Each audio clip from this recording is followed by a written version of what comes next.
Kementerian Dalam Negeri, Kemendagri, menunjuk Wakil Bupati Kepulauan Meranti, Asmar, sebagai pelaksana tugas Bupati Kepulauan Meranti.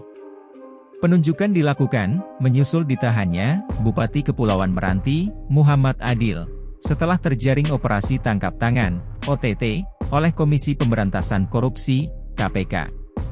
Jadi untuk memastikan jalannya pemerintahan dan pembangunan di Kabupaten Kepulauan Meranti, maka Wakil Kepala Daerah akan melaksanakan tugas dan kewenangan Kepala Daerah atau PLT, Pelaksana Tugas Kepala Daerah, ungkap Kepala Pusat Penerangan, Kapuspen Kemendagri, Beni Irwan, via keterangan resmi, Minggu, 9 April 2023. Penunjukan Asmar sebagai PLT Bupati merujuk Pasal 65, Ayat 3 Undang-Undang Nomor 23 Tahun 2014, tentang Pemerintahan Daerah.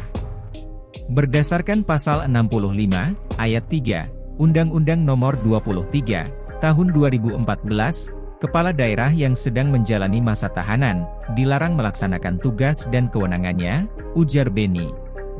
Sementara itu, pada Ayat 4, Pasal 65 Undang-Undang Nomor 23, Tahun 2014 disebutkan, dalam hal Kepala Daerah, sedang menjalani masa tahanan, sebagaimana dimaksud, pada ayat 3 atau, berhalangan sementara, Wakil Kepala Daerah, melaksanakan tugas dan wewenang Kepala Daerah.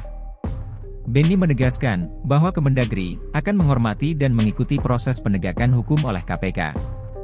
Sebagai informasi, KPK sebelumnya, melakukan operasi tangkap tangan, OTT terhadap Bupati Kepulauan Meranti, pada Kamis, 6 April 2023.